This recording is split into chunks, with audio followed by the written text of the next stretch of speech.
So, hello, Marc. Nice to Hello. meet you. Yeah, so Marc, why don't you kick us off? Tell us a little bit about yourself, where you studied, what you're doing now, stuff like that. Yeah, so I am from Port Talbot. I sort of started very young doing stage schools, local stage schools. Took a liking to drama in school, in my comprehensive school, Sandfields Comprehensive School here in Port Talbot.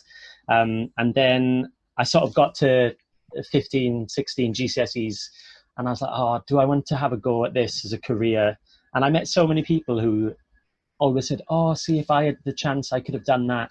And I just heard so many people saying that, and I was like, "Well, I've got the chance, so I'm gonna give it my best shot. And if it doesn't work out, then I can just do something else." But I thought I've got the opportunity now to do this, and I was really undecided about whether to, because I was very academic as well, so I wasn't sure. I think I had a bit of a photographic memory, so I just used to learn textbooks by how they looked, which I think maybe have been a line learning thing. I don't know.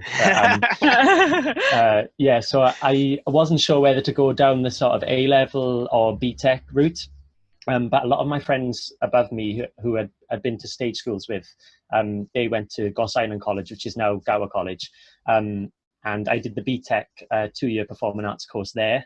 And it was amazing because it completely set me up, especially doing a sort of a physical course and a vocational course rather than a studying course, academic.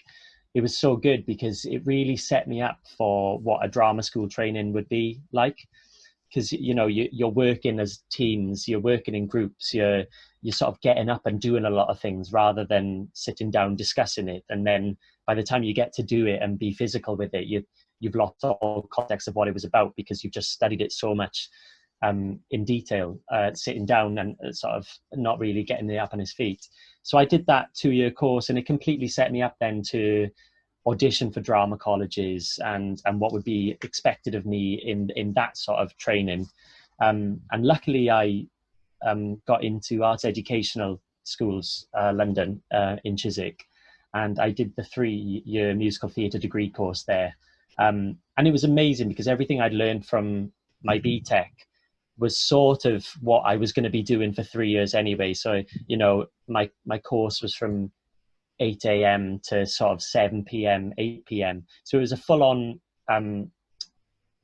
sort of hours of teaching each week. It wasn't sort of a lot of own study time. It was very intense. And I think the training that I had from that BTEC, being on time for classes, doing your prep work and being over prepared, it really set me up for that 3-year course then in London. And ever since then, I've sort of been working in theatre, TV, film. I've managed to get a really nice mix, which is sort of what I really wanted to do when I was younger. And it's weird because even now I still feel like I was at 15, 16 going, oh, I'm just going to give it a go and see if it works out. And because, as an actor, you're constantly looking for the next job, especially if your jobs are only 3-month contracts here, there. And so you're constantly looking for the next thing. What is the best moment in your career to date? There's so many. I bet everyone says that. It's so boring saying that. But I remember, I think it was when I was in art ed. I remember walking down the South Bank in London, and I was walking past the National Theatre and the Old Vic and the Globe, and I just remember, and I wasn't a massive Shakespeare fan. Like, I thought it was too intelligent for me, and I thought that I wouldn't really understand it. And then I remember walking down there with my mum and dad, and I was like, oh, I'd love to work there. I'd love to work there. I'd love to work there. And thinking that this would never happen. You have these dreams and you sort of think, oh, they're never going to come true. And I remember I ended up doing a show about 4 years ago, and it was a 2-hander, and there were 2 musicians in it as well. And just on the first night, we sort of opened it at Bristol Old Vic, and then we toured it. It was a knee-high show called The Flying Lovers of Vitebsk, directed by Emma Rice. And we toured it to the Nuffield in Southampton and the Sam Wanamaker Playhouse, which is the indoor theatre in the Globe.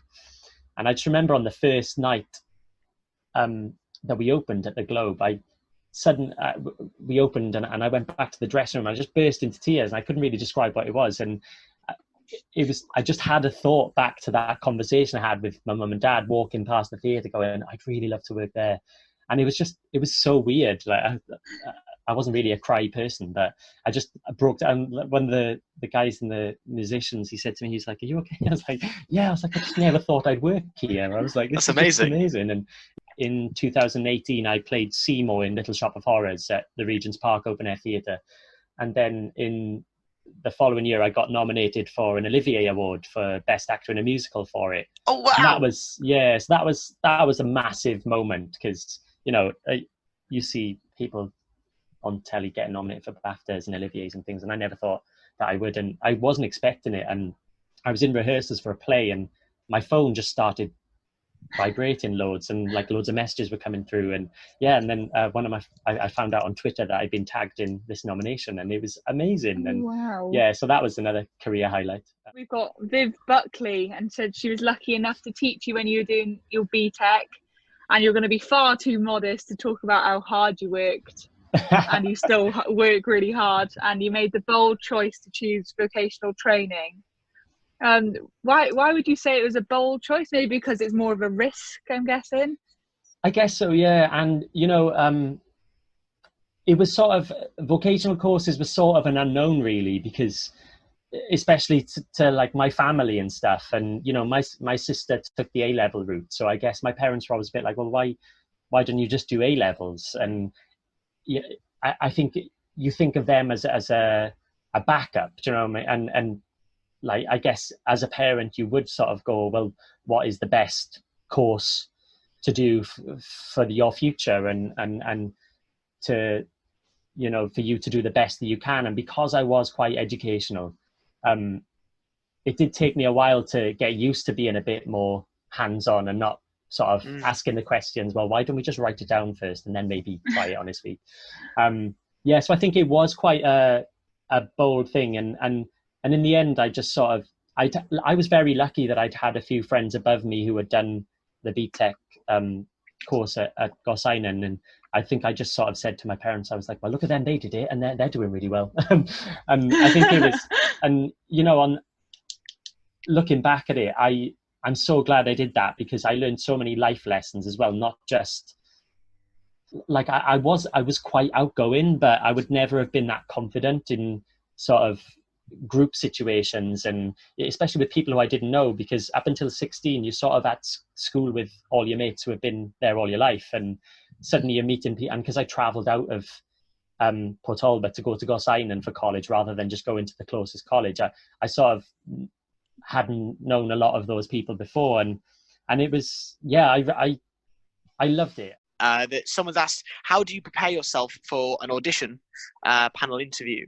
I imagine like this is quite important to a lot of actors, because that's kind of your one shot a lot of the time to get jobs. Yeah, definitely. And also, like when I've had to do non-acting jobs as well, sort of between roles, so much of what I learned for acting auditions has come in so handy for these other interviews. And I guess like preparation is like key. I know that's such a sort of basic quote to say, but make sure you do all the research. When I go for an acting role, I will learn the lines, I will learn about the writer, I will learn about the director, the people who I'm meeting. You can Google so many people now, so I'll Google what work they've done previously, and sort of find out their style, who they've worked with. The same with whoever I know is going to be on the panel, so the casting directors. Have I met these people before at sort of other auditions or events, sort of theatrical events? So yeah, it's just about doing so much research, and also if I be prepared for them to throw anything at you, because directors do like to do that. So if you have a certain thing in mind for how you're going to play that role, the director might throw you a complete curveball and go, oh, actually, can you play it with an Irish accent, or can you play it a bit more like this? And even though you're going to be completely prepared on what you see that character as, also be flexible enough to just kind of take that direction that they've given you, and sort of be able to do that very quickly and apply what they're trying to tell you. And also really listen, because sometimes when you're nervous and a bit flustered, and you just sort of smile and nod, and you active listen, but without actually hearing what they're saying. Really take on board what they're saying. And also don't be afraid to like show your own personality. I know that when I've been more myself in auditions, that's when I've done so much better. And actually that is something that Viv Buckley taught me at Gosainon, because we did mock auditions for drama colleges, and I sort of went in and I wasn't myself. I put on a different accent and I was like being really polite. I was like, thank you so much. And I just wasn't myself. And I remember Viv saying, oh, we just missed your personality and we didn't really know who you were. So I think the more yourself that you be, don't try and second guess what they're looking for and fit yourself into that mold. You know, just completely be yourself and show off your personality and show what's unique about you. Like when I had a Welsh accent, that is when I sort of found who I was a bit more and was much more relaxed. Because, you know, you think that, oh, I can't audition for this Shakespeare role because I got a Welsh accent, even though some of them are written with Welsh accent characters. You know, I was always a bit like, oh, I should put on my performing voice. But actually, you know, being more myself and with my accent, and actually I've used it now for so many roles where I've just done my own accent, because in theatre people accept that now. And how has COVID affected you career-wise? Has it been a welcome break or a bit scary as a performer? And how have you made the most of your time? So it's really weird, because I've spent the last sort of 14 weeks sitting around thinking, oh, what is going to happen? But actually it's such a unique thing, this is, because, you know, whenever I'm not in work, and even when I am in work, you're constantly looking for the next job. So you never get a proper break. So the first few weeks of this was such, apart from the sort of heartbreak of not going to America and doing this show that we'd worked really hard rehearsing and was really excited about touring America. So that was a bit rubbish at first. But then I really sort of embraced the unique situation that the whole industry had kind of closed down for a bit. You look at what we're surviving on, being stuck in our houses. We're watching TV, we're listening to music, we're watching arts programs, we're drawing, we're painting. It's sort of like we've gone back in time and doing all those things that we did before technology, even though technology's really helping us. You know, we have gone to writing and drawing and doing jigsaw puzzles, and you know, that's all art and that's all creativity. We're going to be desperate to be sat in an auditorium with 1,000 people waiting for a show to start soon. Do you know what I mean? And that is going to be so magical when that does happen, and it will happen, because, you know, after World War II, theatre just boomed and people wanted to go to the cinema and make movies. And also what has been amazing is that it's forced people to tell their own stories. So, you know, people are making their own movies in their house, and we're sort of watching things that we never would have seen before and discovering talents that have never had a voice before because they've not had the accessibility to equipment. But, you know, you're sort of watching these things that are amazing, and it will recover from this, and we will always tell stories in some way we can. So, and when we can do that to an audience, we will. And so even though it's slightly worrying, I'm very hopeful about things that will come from it. You know, as part of my BTEC course at college, we did a lot of devised pieces, and I loved it because you can be as random as you want, as silly as you want, as creative as you want. And I think I sort of hadn't worked like that professionally, and I hadn't done things like that since I was at Gosainon College.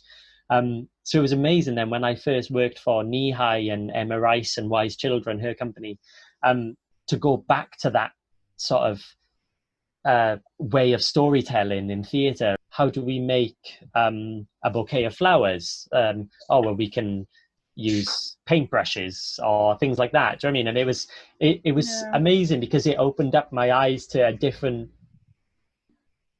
sort of theatre world and I think it challenges an audience a lot more because they have to use their imagination rather than giving them everything and going, here is the table, here is the chair. You know, like sort of like it was, I had the best time, and it makes it really personal as well. So I was able to put a lot of my, like I was playing in The Flying Lovers of Vitebsk. It was a show about Marc Chagall, and I was playing Marc Chagall, and that was one of the first times I was able to use my own accent, because Emma said, well, essentially you'd be speaking in Russian, so there's no if you're speaking in English in the show, so just use your own accent. And I was like, oh, I'd never really thought of that, but that's brilliant. And it just sort of, I love watching that kind of theatre where, as an audience, you're so involved because they're asking you to use your imagination, and it's so much more engaging and so creative. And it was brilliant because I hadn't worked like that since I was doing my BTEC, and it was so nice to go back to using all those skills I'd learned. Bouncing a little bit back to when you were talking about your work on keeping faith, someone's got a question here that they've asked, what was it like working bilingually? So it was amazing, because I'm not a fluent Welsh speaker, but I studied it all the way through school, and some of my family members are Welsh speaking, so I would do as much as I could. But then living in London being in London for the last 15 years, you sort of don't use it, funnily enough. And it was amazing because it was the hardest thing I've ever done, but it was so much fun, and it was so brilliant because everyone was really understanding that I was trying to learn, and it was, so I learned the scripts sort of by ear. I learned them from a friend who'd recorded for them and sort of was correcting me on them, but a lot of it was there, which was great. It was just certain sounds I was getting wrong, and it was really lovely then, because the joy of keeping faith is that there are English characters who you'd speak to in English, and then you go back to someone talking Welsh. So it was a bit of a mind sort of like, my mind was all over the place, but it just moved so quickly, because they were like, okay, let's do it in Welsh, okay, let's do it in English. So it was amazing, and I loved it, and now it's given me even more drive to learn Welsh. So I'm now, since lockdown, that has been my big thing. Have you got any closing inspiring words for the people watching, Marc? Oh, no pressure. Just bits of advice, you know? Yeah. Do you know, it's be yourself, be nice. And one of the best pieces of advice I got from one of my teachers was, only perfect practice makes perfect. If you're going to practice it to your best capability, because that only then you will get better. And if you put it in a sports analogy, you're not going to turn up to training and not do your best. So only perfect practice makes perfect. I've written that down. You can have that. Amazing. Yeah, thank you so much. Thank you so much, Marc.